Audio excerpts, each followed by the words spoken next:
अमीर बेटी का सौदा। अमीर बाप की बेटी शिल्पी को मुकेश पसंद होता है, लेकिन दोनों के बीच हैसियत की दीवार खड़ी होती है। और फिर कहीं नौकरी कर लो ना, क्या हमेशा ये लोहे की सलाखों के पीछे भागते रहते हो? कितनी मेहनत करते हो। शिल्पी, नौकरी से कुछ नहीं होगा। तुम लोगों की हैसियत तक पहुंचना है तो अपना ही बिजनेस करना पड़ेगा, वरना तुम्हारे पापा किसी और से तुम्हारी शादी करवा देंगे। अच्छा, ऐसे किससे करवा देंगी? मैं तो तुमसे ही शादी करूंगी। बोल दिया तो बोल दिया, बस। मुकेश उस बेचारी को समझाता भी तो क्या। दुनिया के रीति रिवाजों से काफी दूर थी शिल्पी। भले ही बड़े बाप की बेटी, लेकिन सादगी इतनी कि क्या कहना। बेटा शिल्पी, कल तुमको देखने लड़के वाले आने वाले हैं, तैयार रहना। मैंने तुम्हारी माँ को समझा दिया है। घर के सारे नौकर चाकर को वो समझा देगी कि स्वागत कैसे करना है। कैसी बात कर रहे हैं पापा? मैं तो मुकेश से प्यार करती हूँ, उसी से शादी करूंगी। मैंने आपको बताया था ना। मुकेश किसका बेटा है? वो स्टील किंग सिंघानिया का, या वो जो बड़े ज्वेलरी वाले हैं मेहता, उनका? नहीं नहीं पापा, वो अपना ही काम करता है, लेकिन एस्टेब्लिश नहीं है अभी। पापा, वो आपके पास तब आएगा जब कुछ बन जाएगा। आप प्लीज थोड़ा सा वक्त दे दीजिए। पिता को शिल्पी की बात पर गुस्सा आ जाता है। वो उससे कुछ नहीं कहते और शिल्पी की माँ के पास जाते हैं। ये संस्कार देकर बड़ा किया तुमने शिल्पी को, और कैसे मैं किसी भिखारी के साथ उसकी शादी कर दूं? कौन है ये मुकेश? मैं जानती हूँ, बड़ा ही होनहार लड़का है। शिल्पी से बहुत प्यार करता है और शादी करना चाहता है। अरे ऐसे कैसे मैं किसी से भी अपनी बेटी की शादी कर दूं? कोई भी उठकर आए और कहे कि मैं शादी करना चाहता हूं तो मैं शादी कर दूं? कान खोल कर सुन लो, कल उसे अच्छे से तैयार कर देना, क्योंकि जो लड़का मैंने देखा है शिल्पी के लिए, वो करोड़पति घर का बेटा है, समझी? लाख मना करने पर भी शिल्पी को उस लड़के से मिलवाया जाता है जो उसके पिता ने उसके लिए देखा था। देखिए, मैं किसी और से प्यार करती हूँ और उसी से शादी करूंगी।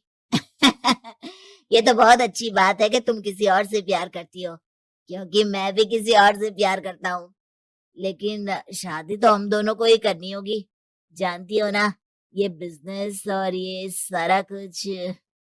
शिल्पी को समझ में नहीं आता कि वो क्या कह रहा है, लेकिन वो समझ जाती है कि वो लड़का भी किसी और से प्यार करता है।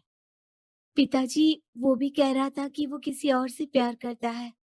हाँ तो करने दो ना, हमने तो नहीं रोका। तुम अपना देखो, शादी के लिए हाँ कर गया है वो। लेकिन क्यों? अरे वो और मैं दोनों ही एक दूसरे से प्यार नहीं करते, फिर शादी क्यों कर ले? पापा, एक बार सिर्फ मेरे कहने पर आप मुकेश से मिल ले। पिता शिल्पी के कहने पर फॉर्मेलिटी के लिए ही सही, लेकिन मुकेश को घर बुला लेते हैं। देखो, ज्यादा वक्त नहीं दे पाऊंगा। ये बताओ कि शादी के बाद कहाँ रखोगे उसे? 2 कमरे के मकान में? नहीं सर, मैंने 2 साल के बाद का सारा प्लान कर लिया है। मैंने आयरन इंडस्ट्री खड़ी करने के लिए पूरा ब्लूप्रिंट तैयार किया है।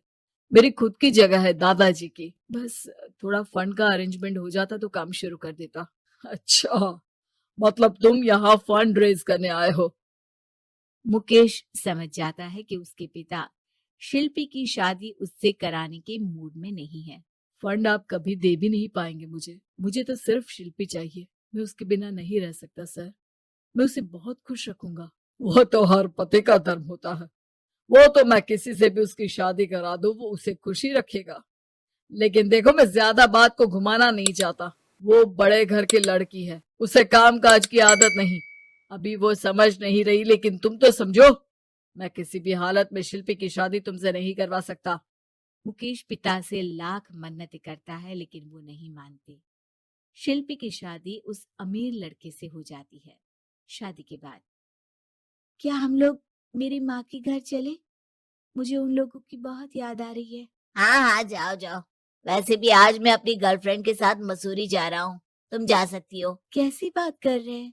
अब हम लोगों की शादी हो गई है, आप कैसे किसी और लड़की के साथ जा सकते हैं? अरे मैंने तो तुम्हें शादी के पहले ही बता दिया था कि मेरी कुछ गर्लफ्रेंड्स है। अब प्लीज ये टिपिकल बीवी वाला रोना धोना शुरू मत कर देना। शिल्पी पिता के घर जाती है और माता पिता को सारी बात बता देती है। इतना गंदा इंसान निकलेगा, मैंने तो सोचा ही नहीं था। अरे क्यों कराई मेरी फूल जैसी बेटी की शादी ऐसे घर में। और तो क्या हो गया, शुरू शुरू में हर घर में ऐसा होता है, धीरे धीरे ठीक हो जाएगा। और वैसे भी उन लोगों के साथ हम लोगों की एक बड़ी डील फाइनल हुई है, समझी। उन लोगों से रिश्ता बनाकर रखो, तभी पैसों की बारिश होगी। पापा, अब समझ में आया कि आपने मेरे साथ ऐसा क्यों किया। मुकेश आपके सामने गिड़गिड़ा कर गया कि वो मुझे बहुत खुश रखेगा, लेकिन आपने मेरी शादी एक ऐसे लड़के से करा दी जो किसी और लड़की से प्यार करता है और शादी सिर्फ समझौते के लिए कर रहा है। पापा, मैं जा रही हूँ, लेकिन इस घर में कभी पैर भी नहीं रखूंगी। आपने मुझे सामान की तरह इस्तेमाल किया। माँ शिल्पी को बहुत रोकती है, लेकिन वो एक नहीं सुनती। कुछ समय बाद, शिल्पी, मुझे नहीं लग रहा कि अब हम दोनों के बीच ये शादी और रह पाएगी। मैं किसी और से शादी करना चाहता हूँ। वैसे तुम परेशान मत हो ना, तुम्हारे पापा के साथ हम लोगों की डील जो चल रही है ना, वो नहीं रुकेगी, क्योंकि तुम बहुत अच्छी लड़की हो। ठीक है, मैं जा रही हूँ, तलाक के पेपर में साइन करके। लेकिन एक शर्त है, मैं कहाँ गई ये बात मेरे पिता तक नहीं पहुंचनी चाहिए। शिल्पी घर छोड़कर चली जाती है। वो एक नौकरी करती है और अपना जीवन खुद संभालती है। लेकिन एक दिन, शिल्पी जी, आपसे मालिक मिलना चाहते हैं। अब मुझसे क्यों? शिल्पी मालिक के कमरे में जाती है, जहां सामने मुकेश होता है। अरे आपको देखकर बहुत खुशी हुई, बहुत बड़े आदमी बन गए। थैंक्स, पर तुम्हें नौकरी करने की क्या जरूरत पड़ गई। मैंने तो सोचा भी नहीं था कि तुम मेरी शिल्पी होगी। तभी वहां शिल्पी के पिता आ जाते हैं। शिल्पी, तुम्हारे बारे में माँ से पता चला। घर चलो बेटा, मुझे माफ कर दो। मुकेश, मैं यहाँ अपनी कंपनी के काम के लिए आया हूँ। तुम्हारी कंपनी की डील अगर हमें नहीं मिली तो हम बर्बाद हो जाएंगे। वैसे अब तुम चाहो तो शिल्पी की शादी मैं तुमसे कराने को तैयार हूँ। बस करिए पापा, ये क्या सौदा लगा रखा है आपने। जिस कंपनी से आपकी डील हो, अपनी बेटी की शादी उसी के घर करा देते हैं। शिल्पी मुकेश से माफी मांगती है और वहां से जाने लगती है कि मुकेश उसे रोक लेता है। रुको शिल्पी, ये सब कुछ तुम्हारे लिए है। ये कंपनी, ये नाम सिर्फ तुमसे शादी करने के लिए ही खड़ा किया था। मैं आज भी तुमसे बहुत प्यार करता हूँ।